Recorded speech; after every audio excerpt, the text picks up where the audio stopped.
The automobile is one of the most important inventions that revolutionized the modern world. In America, the rich history of car culture runs deep as technology continues to shape the future of the industry. Jason Stein, former publisher of Automotive News, is here to share the stories of people passionate about cars, from industry leaders and innovators to car-obsessed celebrities. Buckle up as Jason takes you inside the boardroom, onto the track, and around the bend on Cars and Culture on SiriusXM Business Radio. Welcome to Cars and Culture. I'm Jason Stein. It's been an incredible 2023 on this show. We hit our 100th episode this year. We've had an Indy 500 winner on the program 10 days before he won the Indy 500. We've had singers, car designers, CEOs, marketers. John Oates of Hall & Oates was on the program talking about his love of cars. We welcome back Tony Fadell, co-creator of the iPod, iPhone, and Nest. We had film producer and car guy Rick French in the midst of his movie production in Malta. NASCAR's Kyle Busch talked about retirement. Former F1 boss Otmar Zafnauer talked about his forced retirement at Alpine. We introduced the world to NASCAR up-and-comer Hailie Deegan, and then the world talked about her. We talked hairstyling and tequila with John Paul DeJoria, founder of Paul Mitchell and Patron. What a year, what a collection of cars and culture. If anything, our introduction to more than 130 guests, actors, CEOs, comedians, movie producers, racers, has highlighted what we thought to be true. The car world is filled with fascinating people from all walks of life. And they all have one thing in common. They care about the automobile. They're passionate about the automobile. Throughout this journey, the stories have been rich and the personalities have been dynamic. For the next 2 weeks, we'll highlight several key interviews from this past year, pulling together clips from some of the best. In this episode, you'll hear from Doug DeMuro and Lynn Calder. Doug is a car influencer extraordinaire who cut his teeth in the early days of YouTube and is now one of the most sought-after car guys online. And we'll hear from Lynn Calder, the head of INEOS Automotive, who is a rare find, a female car CEO at an automotive startup. They're just a microcosm of the stories told on Cars and Culture each week. We hope you enjoy them as much as we enjoyed reliving them. Now my conversation with Doug DeMuro from July 27th. I started by asking Doug about his new venture and how it's going in the auction world. Let's talk about the cars and bids and the inspiration behind that. It's a prominent now online venture, if you will. And why did you do it? Well, the algorithm was actually, I think, my primary impetus. I think any YouTuber who's honest with themselves realizes that someday either they will start to lose traction or they already are. You know, I think that every real YouTuber is sitting there thinking about that. And I think there are some who have their head in the sand and say that it'll never happen to them, but they're wrong. You know, someday YouTube will replace them with someone else, or the medium will replace, like TikTok will come and become even bigger than YouTube, and that will disrupt. And so over the years, I had really been thinking about that, especially as my audience grew. And I couldn't stop thinking, hey, I need to take this audience and do something with them that I have more control of, rather than the YouTube algorithm is sort of like running the show behind the scenes. And my whole life is based on this algorithm that I don't understand. And so the concept of a car auction site sort of hit me for a lot of reasons. I think it's sort of a lot in a lot of ways, the future of this business, especially for enthusiast cars. Obviously, Bring a Trailer had enormous success, and that played a role. And I also just had this audience that I knew was pretty serious and a little bit older and a little bit more sophisticated than some of my YouTube colleagues. And I thought that maybe I could bring them into a position of, you know, here's a marketplace where we can buy and sell cars. So what was the goal when it launched? How big did you want it to be? We just wanted it not to fail right away. You know, we launched in June of 20, and that's not peak COVID, but it was close, right? I mean, there's still stuff was still shut down. Nobody had any clue what the hell was going on. And so we thought it was going to fail. I mean, nobody knew it was going to happen. The economy was sort of tanking or not tanking, or it had already sort of come back, but no one really knew what the next step was, and everybody was scared. And so we really thought failure was going to happen. And then what ended up actually happening was we launched into like the greatest car market in the entire history of the automobile. Yeah, timing was everything on that one. It worked out okay, but you know, and it looks like we're brilliant. It really does. When you look back, oh yeah, you timed that. Well, it really didn't seem like that then, but it did work out. And I don't know really what I hoped for, other than I just hoped it was a place that I could take my audience, and that has seemed like it worked out. And you've sold your car on it too. And Several. I think I've sold 4 or 5 of my vehicles. Yeah. were you just trying to prove that the site worked? The first car was my own car, and I think it wasn't even we were trying to prove that the site worked. I think we were nervous that it wouldn't, and we figured if it was my car, at least it's just me, and I can work on that. But one of my best friends was number 2, and then also a friend was car number 3 and 4 and 5 and 6, and then suddenly random people started submitting their cars, and the next thing you knew, we were off. Now it's huge. When did you know you had something really big cooking here? That's a good question. There must have been a moment where you sat there and you said, "Okay, there were over the two." So we launched it in June of 20, and we took a big investment to kind of sell the majority of it in the fall of 22. And obviously, that moment was probably the defining one. But before that, there were some hits along the way where it was like, okay. I remember early on there was a bidding war on an E39 BMW M5, and it was like, okay, if we're getting a bidding war, that means there are people here who are interested, and it was back and forth, and it was like, wow, okay, that's real.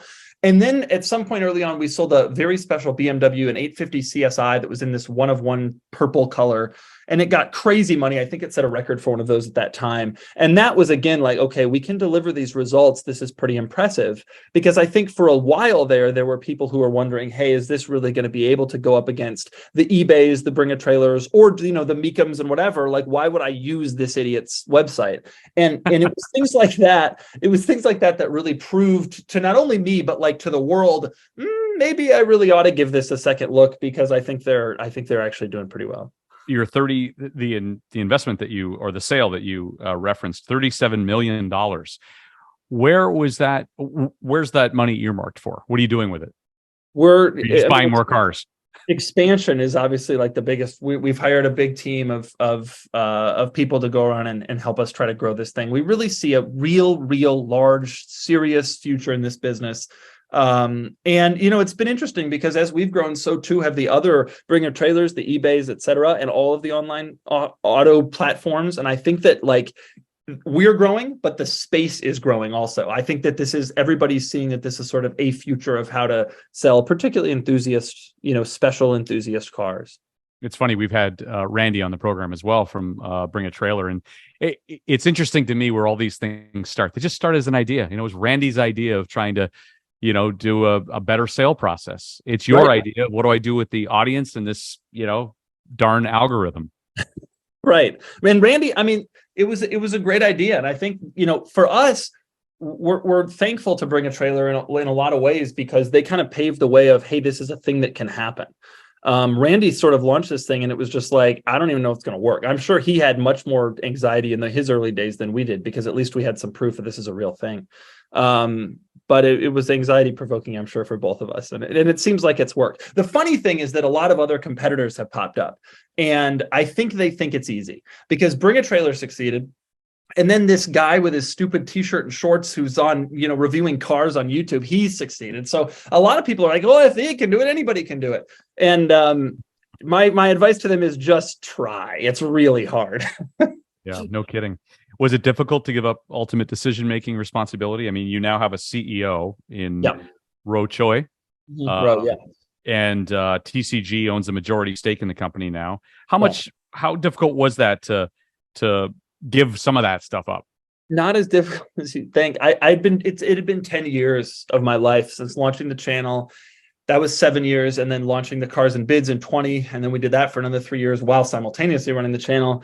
And I was ready for some adults in the room to help make decisions in a way that maybe we had grown to a business that was large enough that someone who was a little bit more legit than I was needed to come in and maybe make some decisions. And so Ro is like a professional CEO. He ran Ease before this, the pot distribution company. And TCG obviously has the Churning Group, who invested in us, has an enormous amount of experience in a lot of different businesses like Meat Eater and Barstool and all that. And it was nice to have someone come in and say, look, you've done an amazing thing. Let's all take this forward, now. And I think I kind of needed that. I'm not that type of guy. Recognizing what you're good at, right? Again, I think so. I'm a big fan of specialization, and I'm good at filming car videos, and I'm not necessarily good at making hiring decisions and building a business and business strategy. Spreadsheets. That's not where I live. Right. Although you did spreadsheets, yeah. Some interesting people who've used the site to buy or sell a vehicle. Do you have any good stories? A lot of car people have used the site, like the Matt Farahs and the Hoovies garages. And we've had a lot of, because I'm friends with a lot of those guys. And so when they want to sell, Stradman sold his Z06, which was a big controversy because he was flipping it and all this. But I can't think of any really, we've had some cars that were previously owned by so-and-so. But otherwise it's just mostly kind of been some fun, some of our car YouTuber pals doing it basically. So change does not happen overnight. What can regular visitors to Cars and Bids expect to see maybe in the next year or two on the site? How will things change? I think the goal is to make it a business that's a little bit, I think the goal is to eliminate friction and make the process easier. And when we launched, that was one of the things that we realized was kind of lacking in all of the other car selling platforms. When we launched, no one was offering Carfax reports with their cars. Bring a Trailer didn't have it. eBay, you could get an auto check, you had to pay. We included them. We included vehicle history reports free in all of our cars, all of our listings from day one. And initially it was auto check, and we upgraded to Carfax. And that was a thing that made it easier. And we just added inspections, so sellers can get their cars inspected, which it would by Lemon Squad, which is like a pre-purchase inspection company, and that's made it easier. And I think our goal going forward is to continue to help reduce the friction that can naturally come in the car buying process, because there's a lot of different pain points along the way, and I think we want to make it easier. And obviously to just keep growing and keep having a great selection of crazy stuff. We want to make sure there's always something for everyone at all times, on the site. How are you going to manage your time between the YouTube channel and Cars and Bids? I'm fortunate in now we have something like 35 employees or 30 or no one. Wow. It's hard to keep track. It's growing very fast. And so I'm kind of just relegated to the content side of things. But like I've been saying, that's kind of the place where I seem like I belong. So I think that's keep you over there, right? Right. Don't even worry about this. I think the people in the business side of things are thrilled about that. They're like, let's get this crazy guy out of the let's have some real people running this thing, and take your t-shirt and leave. Right. Take your t-shirt and shorts and get back behind the camera. Or in front of it. And so I think I'll be doing more content. But I think I'll be doing maybe a little bit less like day-to-day management of the auction business, as it were. This show is Cars and Culture. Let's talk culture about online everything. How much has YouTube changed culture in your mind? And you've been right there from the beginning. Yeah, no, I mean, I think, well, on a personal level, YouTube has changed my life and given me a world that I never thought I would ever have, and a reach that I never thought I would ever have. And actually, it's interesting because, you're talking about your background in automotive news and Auto Week, like the traditional media publications, there was sort of a hierarchy of how you worked your way up to, first you're getting people donuts and coffee, right? And then you're reviewing cars maybe, and then you're going on trips maybe, and then you're an editor. And YouTube kind of democratized the ability to do all that stuff. And by the time I was 28, I was like a respected car reviewer somehow on the internet. And I think that has been an amazing influence of YouTube, is that popularity dictates more than almost anything else. And it certainly isn't like quality of production, because God knows production quality is not high. But I think like if you just, there was an ability to kind of be just a little bit more direct to the people that wasn't available to creators before that. Now, from a perspective of the audience, I mean, it's the influence of YouTube is unbelievable. Every single day, someone comes up to me to talk about my stuff, or I hear other things. YouTube DIY videos has like changed everybody's lives. You find anything on YouTube, music and music videos, and it's incredible. The story of the last 15 years, I think, will probably be the story of YouTube, kind of in concert in terms of our culture. Wow. And you think about it, you can learn to play a musical instrument on YouTube. You can change a light bulb. The house I'm sitting in, I bought from an 83-year-old woman When she found out what I did for a living, she was so excited because she loved to use YouTube to do DIY projects in the house. This woman who was like Depression era woman is like sitting here doing projects on from YouTube videos like everybody else. Like it's changed. It's so impactful. Well, and let me tell you just a personal story. My 18-year-old son and his 20-year-old friends, when they found out that I'm talking to YouTube influencer Doug, went just about bananas. So, and what's funny about that is that when you grew up, I mean, network TV was something, and you were a TV star, and now for that generation, it's he's a YouTuber, she's a YouTuber. Amelia Hartford's been on this program. It's right, and another great example of this exact thing. When it's funny because when I started doing this and I started becoming popular, the first time someone ever recognized me on the street was in 2015. And people would say that I was internet famous. That was a big term for a while. And that's changed. People don't say that anymore. There's no qualifier anymore. Not that I would consider myself famous, but certainly almost every person who is well known now has some tie to the internet. It's not just like, oh, I know them from like Friends. It's not like seeing Jennifer Aniston.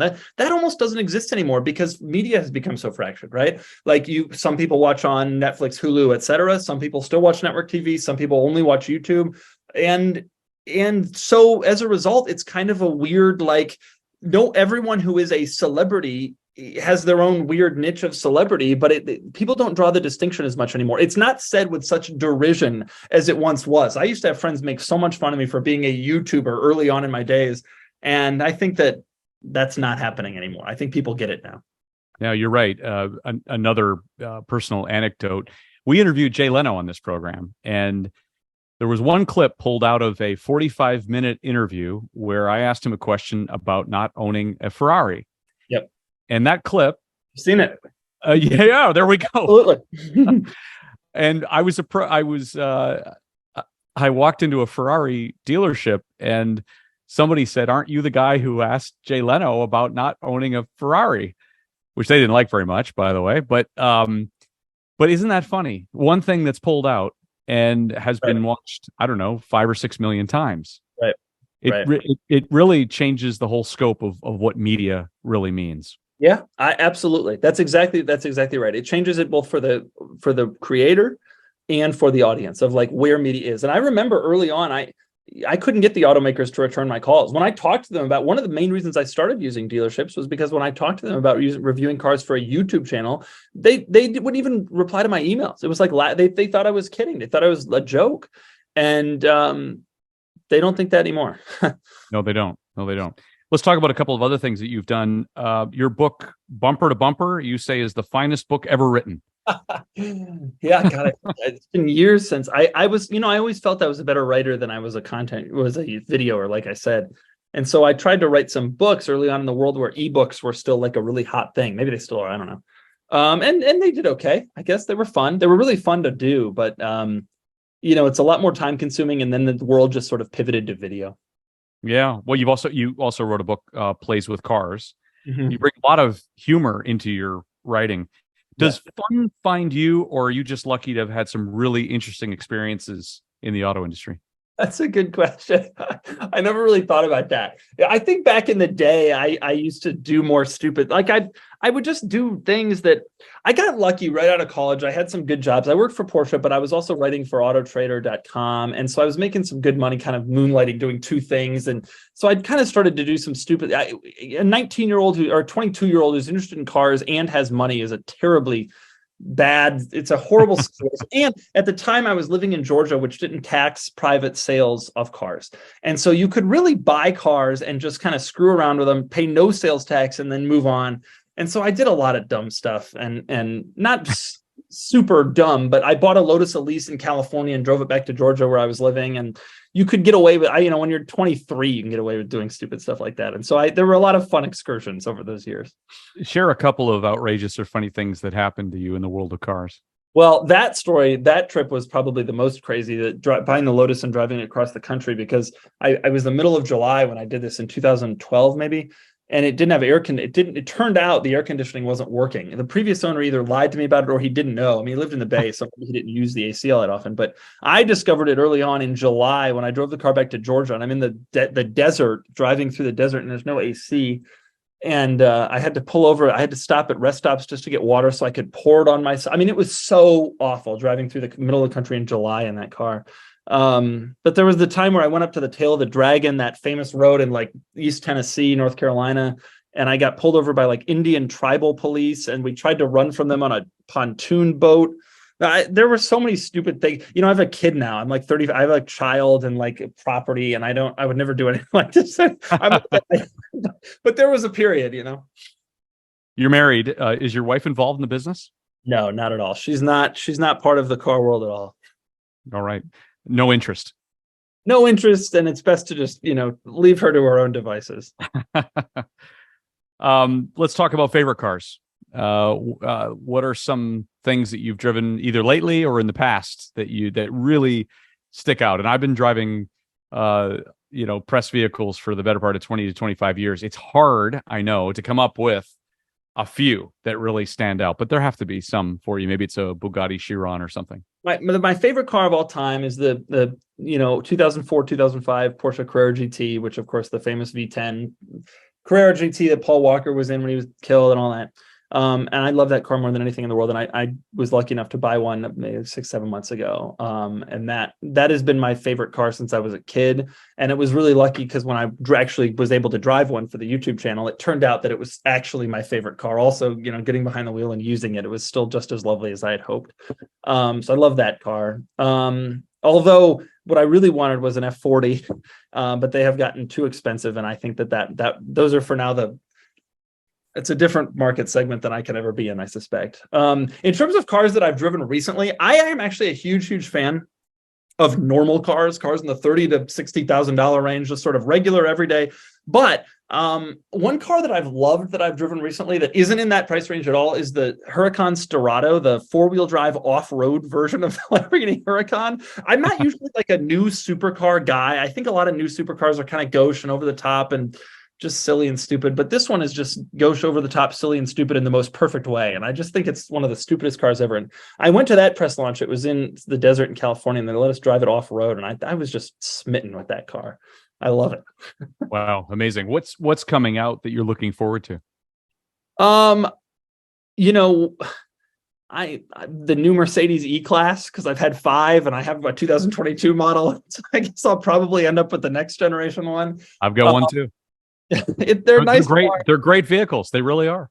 I hate to admit that because it's such a boring, like suburban but I'm looking at my 22. I have a station wagon one, and it's just I just drove it across the country. It's a great car. It's great for everything. And so I've gotten to the point in my life, I guess, where that's the kind of thing I'm looking forward to, like getting in the E-Class wagon, the next sedan, right? And see how I can do. Are you so when it comes to the exotics, what do you like? I mean, if you were to say, okay, well, I'm going to go ahead and get an exotic, and here's the one that I want. Maybe it's the one you have now.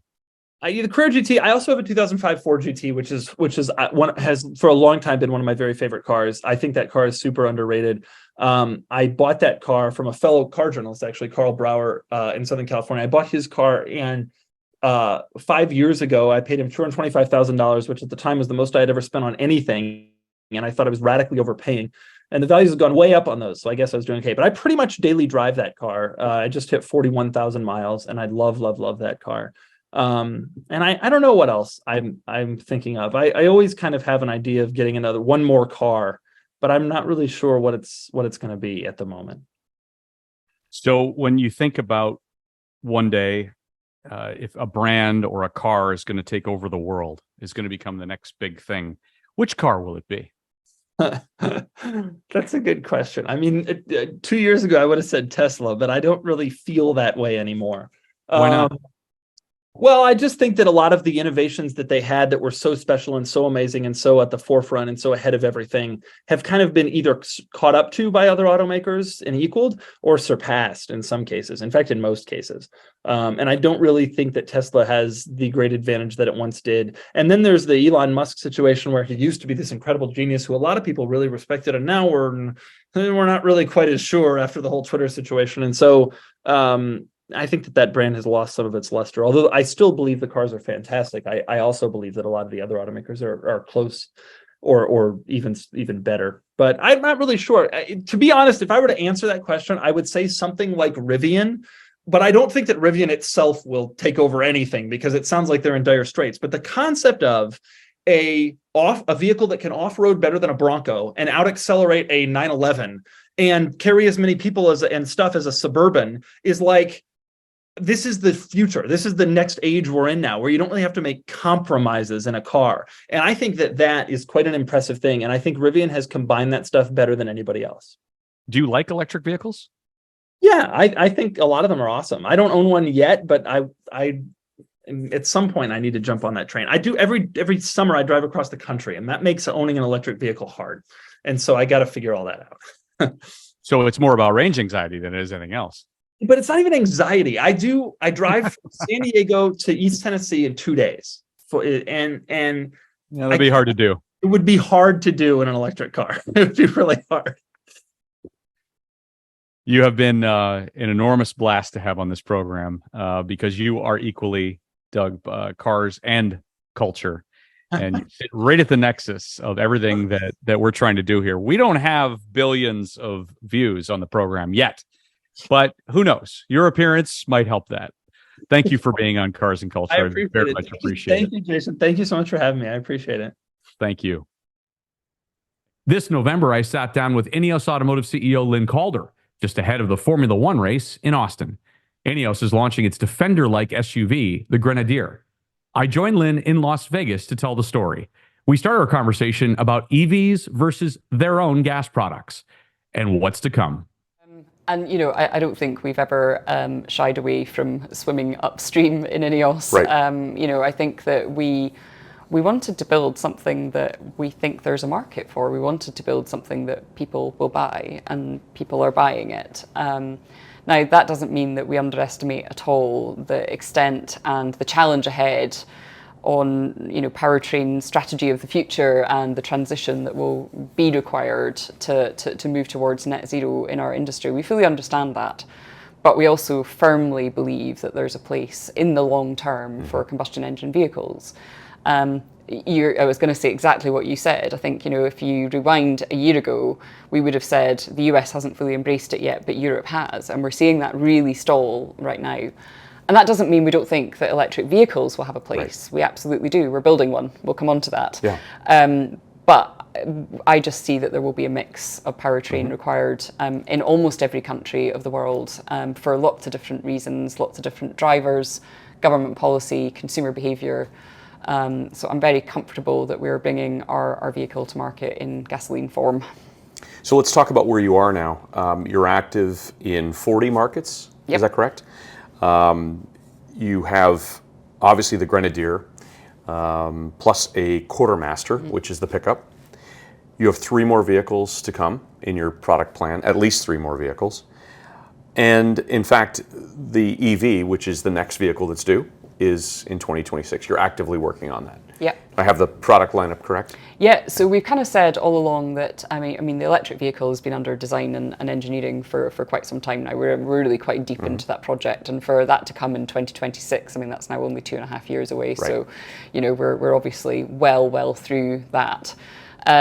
And yeah, we've always said that we've got, at least 2 other ideas, one of which we have started to kind of, really spend some proper time and do some proper work on. So yeah, I think the model lineup is right, and we're excited about the future. All off-road, that's our DNA. We're not going to go out of our wheelhouse now. That's kind of what we know. That's what we're getting good at, I think. So yeah, that's what we're going to stick to. And you're demoing a hydrogen vehicle as well. Yeah, so the hydrogen vehicle is actually a Grenadier. So our electric vehicle won't be a Grenadier. It's a completely new vehicle. Okay. We're kind of going for, as I say, off-road capability in net zero fashion, but it's going to be a slightly smaller version. Whereas hydrogen for the Grenadier we think is a really good use case. Grenadier, it's going to be a high workhorse. It's either going to be doing high mileage, it's going to be doing off-road, it's going to be towing. This is a utility vehicle, and I think that battery electric for a vehicle like that is going to be quite difficult to achieve. Whereas hydrogen, I think, is a really good use case for the Grenadier, when you can actually still have 500-600 kilometers worth of range, all of the capability of a Grenadier, nothing compromised at all, but with a net zero powertrain. So we're excited about the future of that, but also cognizant of the fact that there isn't really any hydrogen infrastructure. Correct. So I'm not building the car yet, but we're excited to show we can build it, that we can do what we set out to do, which is an uncompromised Grenadier. But I think we're going to need some progress on hydrogen as a strategy in certain countries. So for our American listeners now, what is the roadmap for America? How many vehicles do you have on the ground? How many do you want to have on the ground? So, I feel really extremely optimistic about the US. We've got to get it right, so I don't underestimate the challenge in that. The US is a really discerning customer base generally, and they're not going to, we're going to have to get our service right. We're going to have to do everything to the best of our ability, which is why we want to work with the best of the best in terms of dealers. You have 19 dealers in the US and Canada, right? 21 in the US and Canada, so 19 US to Canada. Okay, all right. And we're really optimistic about the US market as long as we do our jobs.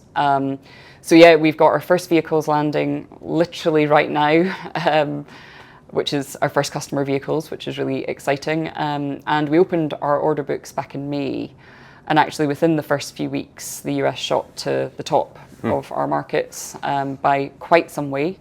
And actually probably within 4 or 5 weeks, it had kind of really pretty much surpassed the whole of the rest of the world.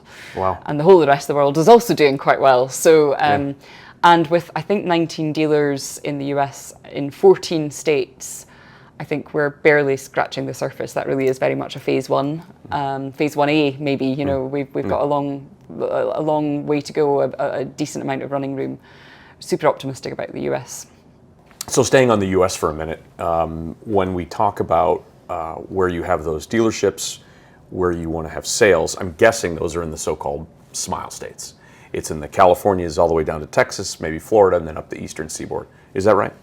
Absolutely. So that's kind of phase 1A, as I said. And, when we look at our biggest markets right now, California and Texas kind of duke it out every week. They're just always kind of much in the kind of like 1, 2, 1, 2.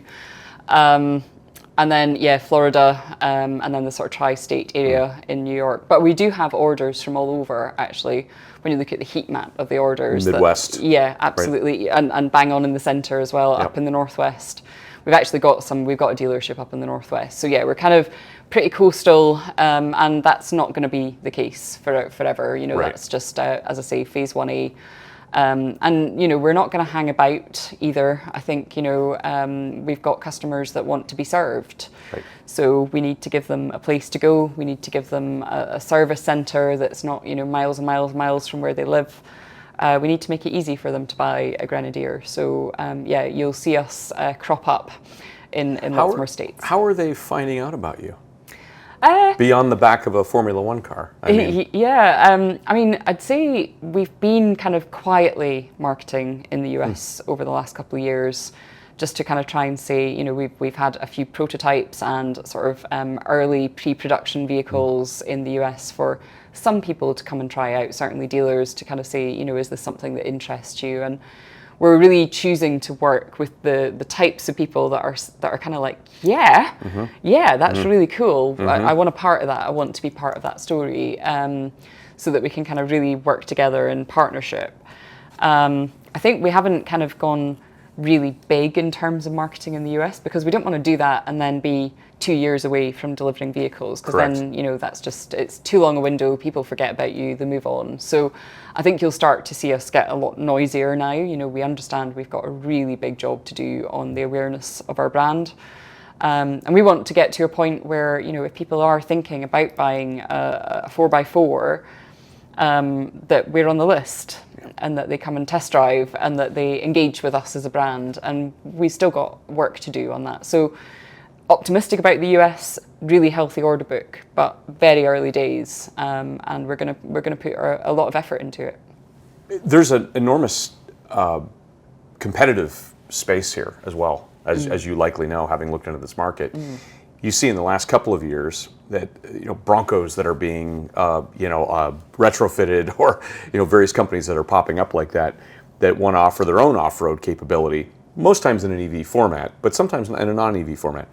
I'm guessing you're watching that very closely as well, because those limited edition, limited run vehicles are just as much a competitor as anything else that's produced by the mass market brands that are here. Yeah, and I think our vehicle, the Grenadier that we're bringing to market right now, I think lends itself to that so well.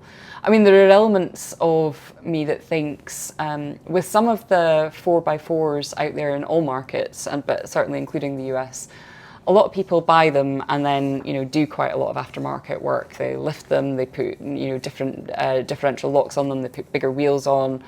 Lots of options and accessories, and there are elements of our vehicle we really are delivering as standard, right? So, you know, I mean, not in our base model, but we've certainly got the option from an OEM to have, you know, 3 differential locks, center, front, and rear. We've got, you know, homologated winch, which I think is unique. I don't think anybody else has homologated their own winch that actually comes as standard with the car if you opt for it. So, you know, I think that we've got certain USPs that are on the base model that means you don't have to go to the aftermarket, but there's still lots of cool stuff you can do with a vehicle. So we're looking at, for model year 2025, which would go into production next year, some sort of special vehicle operation lines to do just that. Let's see what cool things we can do with the Grenadier to just sort of take it to that next level on limited runs, and just, you know, help kind of build that progression of the vehicle, because, you know, I think we're just at the beginning. It's interesting, and ironic maybe, aficionados, off-road aficionados would be gravitating toward the product. Some of those might be G-Wagon customers, correct? It's the other part of your group, that's your consortium that's here, right? So, yeah, I mean, I don't think. But there's room in America for everybody. There is easily room for us in the US, so I don't think anyone will be, you know, overly concerned. Maybe one day they get concerned, and that would be great news for me. But yeah, I think there's room for all of us. And yeah, I think one of the things that we talk about the off-road capability of the Grenadier all the time, and one of the things that we talk a little bit less about, which we should do more of, is the on-road feel of the vehicle. And I think that for people that, you know, are going to drop the kids off at school or go down to the local store, I think they'll be really pleasantly surprised by the Grenadier. We talked about the engine, which is probably one of my favourite components of the car, actually, because it's just so surprising for such a large car, and for what people expect when they get into it, which is this kind of off-road, slightly unwieldy. It's none of those things. You know, when you want to go, it goes. I saw the video with Lewis Hamilton. Yeah, and you know, the man can drive. Yes. So, you know, so I kind of think that there is for sure a lifestyle market out there for us that's not just the super aficionados, the enthusiasts. You know, I think they are going to gravitate, as you say, and I'm sure a lot of our early order book in all regions is made up of that. But I think we're absolutely going to hit some of the higher end markets. I think it's going to be a premium vehicle in the sense of, you know, we have built a really high quality car, deliberately so. You know, we've worked with the best partners. One of the phrases I heard at a show that we did back in the summer, I heard it twice from 2 different people on 2 different days, where they effectively said, gosh, there's a lot of car for the money here. Right. And I think that, you know, that will help us drive into that space that really broadens our market from not just people who are going to take it off-road. Probably one of the greatest compliments that Sir Lewis could have given Sir Jim during that video of them driving around was he said that it felt James Bond-like, was what Lewis said. Let's go to pricing. $70,000 in the United States? Is that where we are? Yeah, I mean, different taxation in different states will hit that slightly. But yeah, I mean, what we're finding in the States, though, is that, I mean, we've got our base model, and then we've got really effectively 2 trim lines. You can still opt for almost any configuration you want. We don't kind of prescribe, really. But the principal thing is, you know, and we've kind of named it after our Belstaff, our fashion brand, iconic jackets. One is the Fieldmaster and one is the Trialmaster. And the Trialmaster is very much the off-road. You know, it's going to give you your 3 differential locks. And the Fieldmaster is a bit more, you know, heated seats and, you know, leather upholstery and just a bit more comfort. And, you know, I think that what we're seeing in the US for sure is, I think more than 90% of our orders are trim level, not basic model. So people are spending more than the $70,000, but we still think it's an incredibly competitive price point for what we've built. One of the things that I regret, in a way, from how we kind of started our brand in the very beginning, and it's not anyone's fault, it's just an evolution, is that, you know, we talked about building a farmer's car, and that had with it the connotations of what pricing was going to be, because, you know, people who are going to really work the land want a car that's going to go on for decades, which I believe ours will. But they don't want to buy a luxury car for that. They maybe buy a luxury car for their car, but they don't want to use that for the utility of the land. And, you know, I think what we set out to build, and therefore the price connotation, is not what we actually built. And so we then had to take people on that journey with us, rather than, you know, be a bit clearer from the beginning. Right. And I think that, you know, now we're in the situation where I think we would agree there's a lot of car for the money. Yeah, there's a lot of car for the money for sure. And some of those other one-off vehicles that we discussed earlier go for well above 6 figures, which is clearly not where we are here. And by the way, even at $70,000 or so, in America these days, you're edging actually close to average transaction prices. I mean, this is where it's not hard to get to $70,000 with most vehicles in the United States these days with average transaction prices. Are you seeing vehicles already being flipped, the ones that have gone to consumers? Yeah, not too many. We've seen a handful. Okay. In the early days, actually, and it was predominantly, I mean, people who hadn't even driven them. They were flipping them effectively to help people skip the queue. You know, we had a slower ramp up than we would have liked. We can talk about that because, you know, we're coming out of that in a really good way at the moment, actually. Really pleased with our ramp up at the moment. But yeah, we had quite a long waiting list, not as long as I think what you would wait for a G-Wagon at the moment, but we had quite a long waiting list. So I think, yeah, there were a few people benefited from being able to flip and help people also jump the line. Not the markup of a G-Wagon either. A year ago, I was in a Mercedes store, and the sticker that was on the G-Wagon was $100,000 higher than the list price of the G-Wagon. And they were getting it, by the way, at that time. Let's, I guess, discuss the ramp-up piece of this. One of the things I'm guessing you've had to learn in your new journey is supply chain issues, which has haunted the industry for the last 3 years. Are you through those now? Yes. Well, you know, mainly, yes. I think we have, you know, always the really close quarters management of the supply chain. You literally can't take your eye off it for a second. You know, we've got sort of 2,400 components in this vehicle, which is slightly more complicated than petrochemicals. It's and that's exactly the point, Jason. You're exactly right. You know, I think that, you know, we've managed in INEOS, and I've managed in my career a great many different types of supply chain, none of them like this. So that's been, I think, the biggest learning for me, the biggest learning for INEOS as a whole, for sure, just the absolute level of complexity at a really difficult time that was really marred by COVID. And I think that we're definitely coming out of the COVID constraints, but the day-to-day management of those 2,400 components from 200 suppliers, 400 factories, supplier factories feed into our factory, which means they've all got to be running like clockwork for years to be running like clockwork. And, you know, the really, as I say, close quarters management of that is, you know, it's never going to be an easy job. So, it takes up a lot of our time and effort, but I feel that we're in a really good place at the moment. I should find some wood to touch.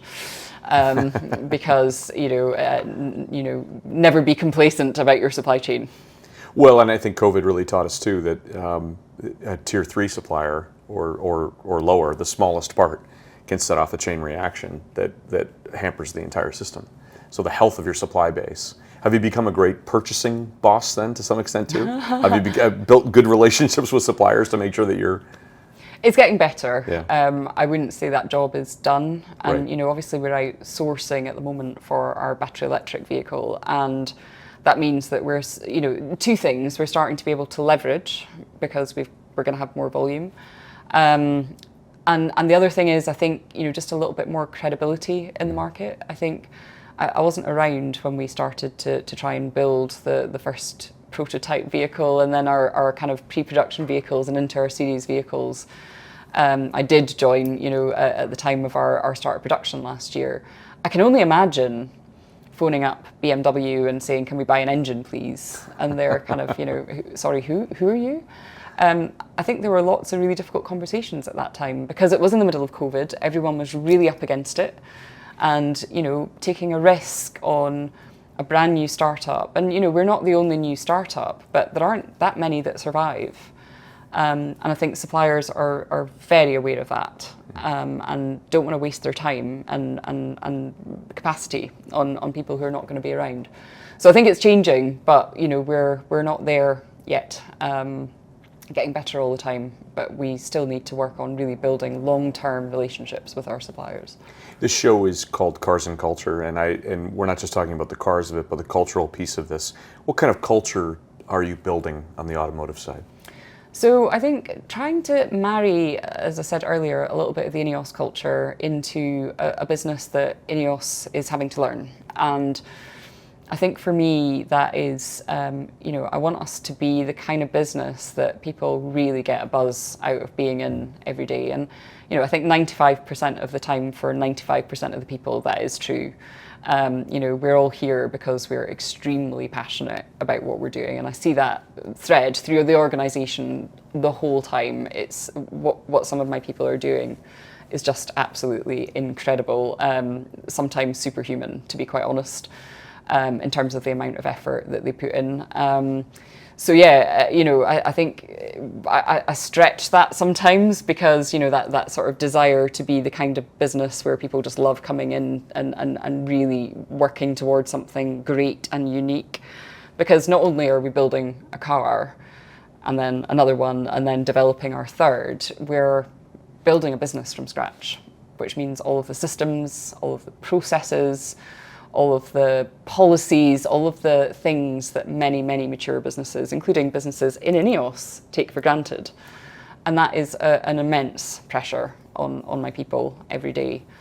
And I suppose the only thing I'd add to that is then I want us to be high performance. So, we're here at Formula One. I want us to look at the likes of a high performing sports team and say, I want to be that. Good is not enough. We've got to be the best. We've got to be great. We've got to strive every single day. And that's the kind of people I want around me. I want us to be safe. I think INEOS is doing quite a good job at the moment of bringing its chemical safety culture into automotive, which we think is really important. It's something we can definitely bring to the table. And I want us to be profitable so that we can be around for decades to come and proud of what we've achieved and have everyone still having their jobs and enjoying coming into work every day. Two final things, more on the cultural side. You just returned from a rather interesting overseas trip, being immersed not only in the culture, but in the vehicle. Yeah. Tell me about your time in, was it in Mumbai? No, we were in Africa actually. Oh, and it was epic, Jason. One of the best things I've done actually.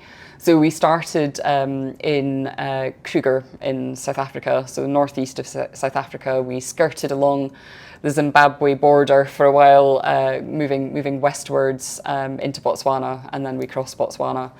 You were with Sir Jim. Sir Jim, yes. Correct. So actually, Sir Jim, Andy Curry, one of the other owners of INEOS, our chairman of INEOS Automotive, Ashley Reid, George Ratcliffe, our commercial director, and myself. So 5 Grenadiers, and we had a couple of our South African colleagues as well, helping us stay out of trouble, really.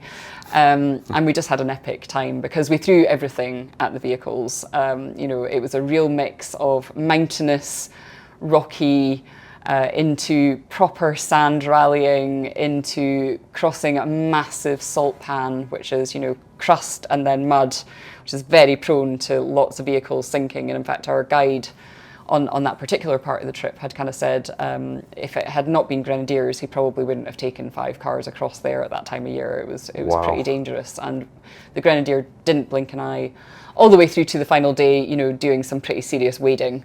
So, we tested every facet of the vehicle. It was 8 days, I think about 17 or 1,800 kilometers. And the vehicles were a dream, genuinely. It's kind of, we didn't have a single mechanical, we didn't even have a flat tire. And, we really, really tried to break these cars. I had an absolute ball. Really, the countries that we passed through, I love anyway. It was absolutely spectacular. But the vehicle, the Grenadier, was the star of the show. And who says you're not a car gal after all, right? I mean, 1,800 kilometers. And the second thing and final thing, the relationship that you have here with the Mercedes-Benz team and Sir Lewis Hamilton. What has that been like to be immersed in that kind of culture too with them?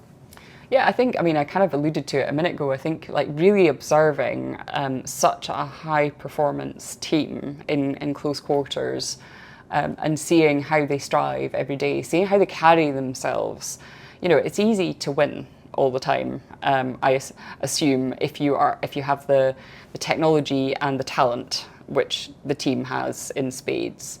I think when that starts, and it's very difficult for teams to stay at that level. There's a life cycle of teams, and I think to watch them in adversity has actually been even more interesting for me, to see how they carry themselves, to see how they just never give up for a second, and they will win again because of that. And that's really inspiring for my business.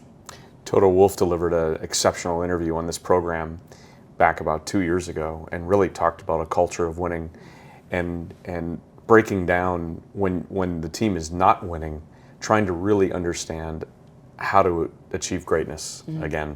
When it is winning, breaking it down and try to replicate that kind of excellence. And I'm guessing it just blends over and you have the same sort of values that you pursue with what you're doing.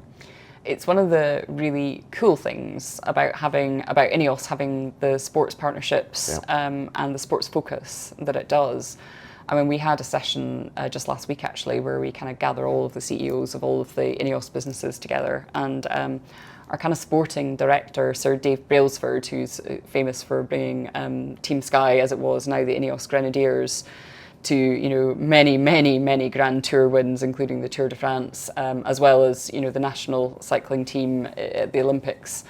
And he is sporting director across all of INEOS Sport, so he is really working hard to cross-fertilise everything from the different teams at the moment and foster that winning culture. And he was talking about exactly the same point, about this kind of life cycle of a team and how you dissect every single part of it. And I think we're so lucky in INEOS to have people like that, whether it's Toto or whether it's Dave or whether it's Lewis, and a great many others, that really bring that winning mindset to us. I think INEOS had that anyway.